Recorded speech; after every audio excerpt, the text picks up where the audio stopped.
पाकिस्तान से बगैर वीजा भारत आई सीमा हैदर को डिपोर्ट किया जाएगा या फिर सीमा हैदर को जेल भेज दिया जाएगा?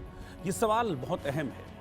क्या जेल जाना सीमा हैदर के लिए कुछ राहत भरा साबित होगा? क्योंकि जो हालात हैं इस वक्त बने हैं वो कम से कम अगर जेल जाएंगी तो भारत में तो रह सकती हैं, क्योंकि वो ये भी कहती रही है सीमा हैदर पहले भी कि मुझे जाना नहीं है पाकिस्तान, चाहे मुझे यहीं पर रखो, भले ही जेल में रखो। हालांकि अभी सीमा हैदर पर पूरी तरह से जो रिपोर्ट है जांच एजेंसियों की वो आनी बाकी है। चार्जशीट जब एटीएस फाइल करेगी, नोएडा पुलिस फाइल करेगी, तब पूरी तरह से तस्वीर साफ होगी कि क्या क्या धाराएं सीमा पर लगाई गई हैं। तमाम सवाल हैं जो अभी भी लोगों के मन में बने हुए हैं। इन्हीं सवालों का जवाब हम जानेंगे। हमारे साथ इस वक्त सुप्रीम कोर्ट के वरिष्ठ वकील एपी सिंह साहब इस वक्त जुड़ गए हैं। नमस्ते एपी सिंह साहब, कैसे हैं आप?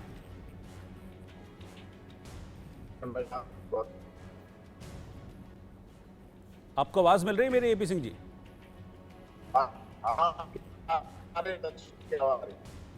मेरी आवाज पहुंच रही है? आपकी आवाज थोड़ा सा हमको कट के मिल रही है। खैर, मैं आपसे ये जानना चाह रहा हूं कि अभी सीमा सचिन कैसे हैं? आपकी हाल फिलहाल में हुई बात, मुलाकात हुई उनसे?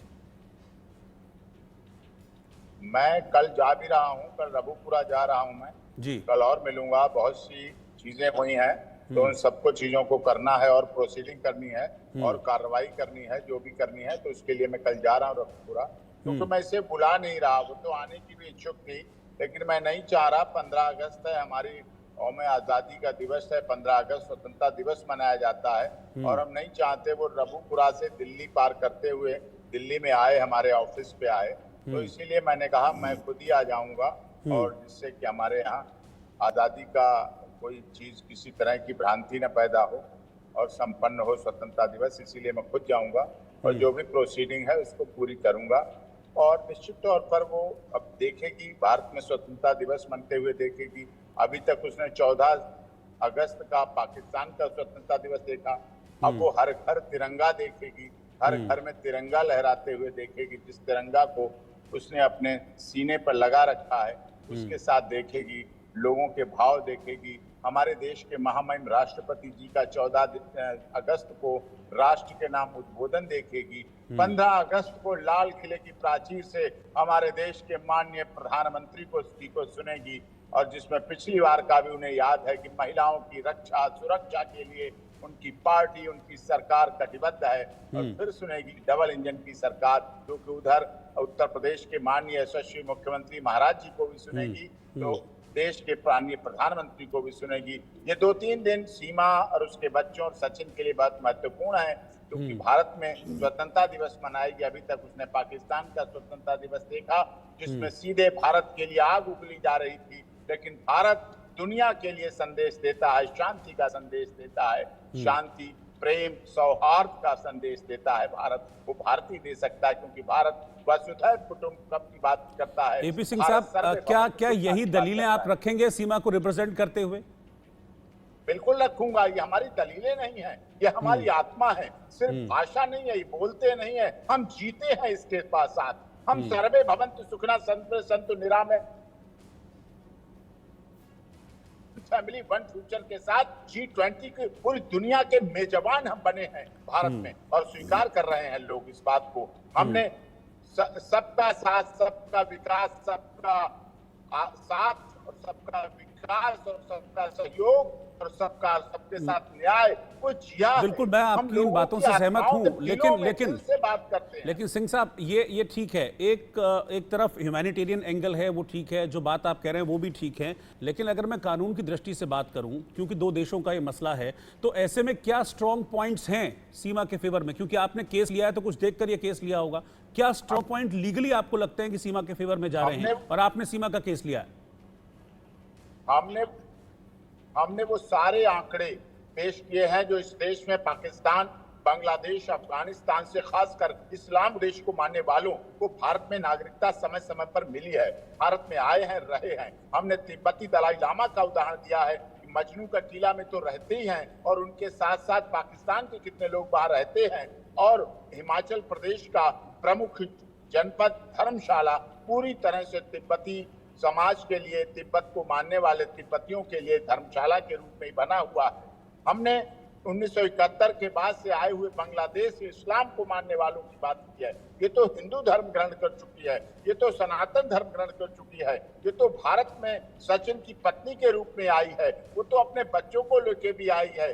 लोग तो रोहिंग्या भी आए और नूह मेवात में क्या क्या हुआ वो भी देखा, लेकिन यही देखना है। अच्छा, एक चीज मुझे बताइए एपी सिंह साहब, एक चीज मुझे बताइए, क्योंकि आप सीमा को रिप्रेजेंट कर रहे हैं। अच्छा, मुझे पहले तो एक चीज आप क्लियर कर दीजिए, बहुत कंफ्यूजन है इस चीज में कि आपने सीमा के बिहाफ पर सिर्फ महामहिम राष्ट्रपति जी को दया याचिका लगाई है या फिर उनका जो बाकी लीगल केस जो है जो कोर्ट में चल रहा है वो भी आप ही देख रहे हैं? बाकी सारे केस हम ही देख रहे हैं, सब कुछ हम ही कर रहे हैं। अच्छा, अब मुझे बताइए, जैसा आप कह रहे हैं कि आप लीगली पूरी तरह से सीमा को रिप्रेजेंट कर रहे हैं, मुझे बताइए कि इकरा का केस भी आपके जहन में होगा जब आपने सीमा का केस लिया, तो मुझे लगता है कि उसको भी, तो इकरा का केस और सीमा का केस ये दोनों कैसे अलग हैं? नहीं, आप देश के बड़े पत्रकार हैं, बड़े चैनल के सीनियर रिपोर्टर हैं, आपको तो पूरी दुनिया की नजर रहती है। मैं तो एक एडवोकेट हूं, सिर्फ अपने केस को देखता हूं, अपने क्लाइंट को फोकस करता हूं, अपने क्लाइंट की बात करता हूं। मैं कोई न्यूज एक्स का बहुत बड़ा रिपोर्टर थोड़ी हूं साहब, मैं तो एक एडवोकेट हूं, अपने क्लाइंट का दायरा देखता हूं। मेरी दृष्टि थोड़ी दूर तक है, जहां तक मेरा क्लाइंट देखता है और जहां तक क्लाइंट मुझे दिखाई देता है। आपके लिए तो दुनिया में दिखता है, आपकी बात और है। नहीं, अब आप स्वीकार करें ना करें, लेकिन आप इतने बड़े वकील हैं, ऐसा हो ही नहीं सकता कि आपने इकरा के केस को स्टडी ना किया। मैं तो नहीं मान सकता। नहीं, आपको पता, देखो आप, मैं 26 साल से सुप्रीम कोर्ट में वकालत करता हूं, अभी ब्रजभूषण के केस से निपट नहीं पाए, सीमा में लग गए, उससे पहले मौर्य आके इतने चर्चित मामले जिनमें आप लोग तो बाल की खाल निकालते ही रहते हैं, हमें बिल्कुल करते ही रहते हैं हमारा सब कुछ। तो आपको तो पता, मैं खुली किताब हूँ, जो बताना होता है मैं बता देता हूँ, दिल से बताता हूँ। मैं आपसे भी दिल से ही बात करता हूँ, दिमाग से नहीं बात करता हूँ। दिल की दिमाग दिल तक पहुंचती है, दिल की बात दिल तक पहुंचती है, ऐसा लोग कहते हैं जी। अच्छा, मुझे एक चीज बताइए एपी सिंह साहब, क्योंकि जो सीमा का केस है वो कोर्ट में भी है, आपने राष्ट्रपति जी के पास तो याचिका लगाई ही है, लेकिन जब पता चला था कि सीमा हिंदुस्तान में है तो कोर्ट में मैटर पहुंच गया था। तो क्या कोर्ट में मैटर पहुंचना ये फेवर में जा रहा है सीमा के या अगेंस्ट में जा रहा है? क्योंकि इकरा के केस में यही हुआ था, पकड़ते ही इमिग्रेशन अधिकारियों को दिया और वहां से डिपोर्ट कर दिया, लेकिन यहां पे ऐसा नहीं हुआ, मैटर कोर्ट में चला गया, सब जुडिस है। तो क्या ये फेवरेबल है सीमा के लिए? नहीं, ये हमारे लिए फेवरेबल है। संविधान, देखिए हम बड़े साफ दिल के आदमी हैं, सीमा बड़े साफ दिल के, सीमा बस पत्थर से ना मारो मेरी सीमा को, बस मैं यही कहता हूँ। आप स्वीकार करो ना करो, लेकिन पहले उसे क्लीन चिट जरूर दो। जो आतंकवादी है उसे डबल सजा दो, वो उसे ISI एजेंट है, स्पाई है, डबल सजा दो। हाँ, लेकिन अगर वो प्यार में अंधी है, प्यार करने वाली है, तो प्यार करने वाले कभी डरते नहीं है, जो डरते हैं वो प्यार करते नहीं। उसकी इस बात को भी स्वीकार कर लो। 3-4 बच्चों को लेके आई है, 3 बेटियां हैं, उनमें चौथा बेटा है, परिवार को अपना पूरा ले आई। लेकिन ये वाली दलीलें सिंह साहब आप यहाँ तो दे रहे हैं कि प्यार करने वाले कभी डरते नहीं, जो डरते हैं वो प्यार करते नहीं, लेकिन ये कोर्ट में थोड़ी ना चलती हैं दलीलें। अरे साहब, कोर्ट किसके लिए? इंसानों के लिए कि जानवरों तक की कोर्ट है? इंसानों के लिए है, आदमियों के लिए। मानव बना, मुझे बताइए पहले, मानवता बनी की कोर्ट, इंसानियत बनी की कोर्ट? इंसान बने, शहर बने, कोर्ट में नगर बने, आप तो बड़े वकील हैं, कोर्ट में फैसला किस आधार पे होता है? कोर्ट में फैसला किस आधार पे होता है?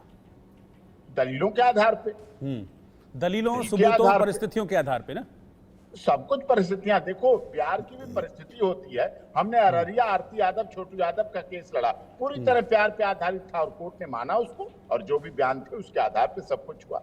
प्यार तो प्यार ही भाई, रहमन धागा प्रेम का। ये मामला अब आगे कब बढ़ेगा? मतलब अब जो केस अभी पड़ जाए जी, और ढाई पोथी पढ़ पढ़ जग भया पंडित भया न कोई, और ढाई आखर प्यार का पढ़े सो पंडित। तो ये मैंने थोड़ी पढ़ा, ये बताइए। अच्छा, ये बताइए, ठीक है, थोड़ी पढ़ा, ये तो ठीक है, मैं थोड़ा सा आगे बढ़ा रहा हूँ। ये आगे कब बढ़ेगा मामला? अभी रुका हुआ है, ये ATS की जांच की वजह से रुका हुआ है या अभी चार्जशीट दायर नहीं हुई इस वजह से रुका हुआ है? उसका वेट हो रहा है, कितना वक्त लग सकता है चार्जशीट में? मैं बताऊंगा, कल मैं जा रहा हूँ, रघुपुरा जा रहा हूँ, उसके बाद सारी कुछ आपको बताऊंगा बात। ठीक है, मतलब कल आप रघुपुरा जाएंगे, उसके बाद मुझे कुछ ब्रेकिंग न्यूज आप देंगे? बिल्कुल बिल्कुल, ब्रेकिंग बनाना आपकी बात, हमारी तो न्यूज दे देंगे आप। वेस्ट साउथ, हमारी तो चारों तरफ की खबर को न्यूज कहते हैं, और ब्रेकिंग बनाना आपका काम है, और उस पर ब्रेक कर देना आपका काम है। आप चलते हैं जो जमीन चलता है, आसमान चलता है, और हम चलते हैं तो कभी कभी मेरा साया भी। बातें बहुत अच्छी करते हैं आप सिंह साहब, बहुत बहुत शुक्रिया आपसे, जब भी बात करते हैं बहुत अच्छा लगता है। Thank you very much. आप भी करते हैं, इसीलिए तो मुझे अच्छा लगता है। Thank you sir, thank you.